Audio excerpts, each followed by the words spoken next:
இங்கே வந்து சார் எங்களுடைய போராட்டமே டாஸ்மாக் ஆஃபீஸில் 5:30 மூணுனதுக்கப்புறம் நீங்கள் என்ன லா அண்ட் ஆர்டர் எங்களை உள்ள வச்சு ப்ரொவைட் பண்ணுறீங்க? ஏன்னா நான் இவ்வளோ நேரம் உங்களுக்கு ரெஸ்பெக்ட் கொடுத்தேன். கேல்கட்டா நான் 3 ஃப்ளைட்டை விட்டுருக்கேன். ஒரு முக்கியமான கட்சி வேலை இருக்குது, 3 ஃப்ளைட்டை விட்டுருக்கேன். உங்களுக்கு ஆப்ஷன் கொடுத்தேன். என் கூட போலீஸ் ஏர்போர்ட் வரைக்கும் அனுப்புங்க. இன்னும் என் பொறுமையை சோதிக்காதீங்க சார். போலீஸ்க்கு மரியாதை கொடுக்குற அரசியல்வாதினால பார்த்துருக்கீங்க. டாஸ்மார்க் பிரச்சனை தான். டாஸ்மார்க்கே 5:30 மணிக்கு மூடிட்டாங்க. அதுக்கு மேலே ப்ரிவென்டிவ் அரசு வைக்கிறதுக்கு போலீஸ்க்கு அதிகாரம் கிடையாது. அவங்க யாராச்சும் பிஜேபிக்காரங்க சும்மா டார்ச்சர் பண்ணி நைட் வரைக்கும் வைக்கலாம் நினைச்சா 6 மணிக்கு கதவை திறந்துட்டு போகிறோம். யார் வந்து என்ன கேஸ் போகிறான்னு பார்க்குறேன். தயாராகிக்கிறேன். 6 மணிக்கு வெளியே போகிறோம்.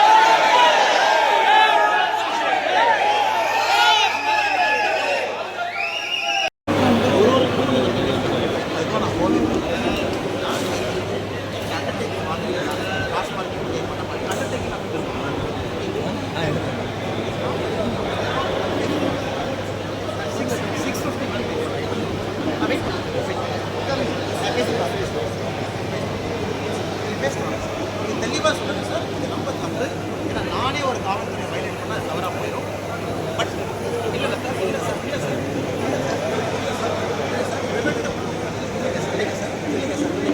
ப்ரிவென்டிவ் கஸ்டடி சார் நாங்கள் அனுமதி எதுக்கு டாஸ்மாக் ஆஃபீஸில் நான் இங்கே ஆஃபீஸஸ் அப்போ நான் பண்ண போகிறேன். அந்த அஃபென்ஸ் முடிஞ்சிருக்கேன்.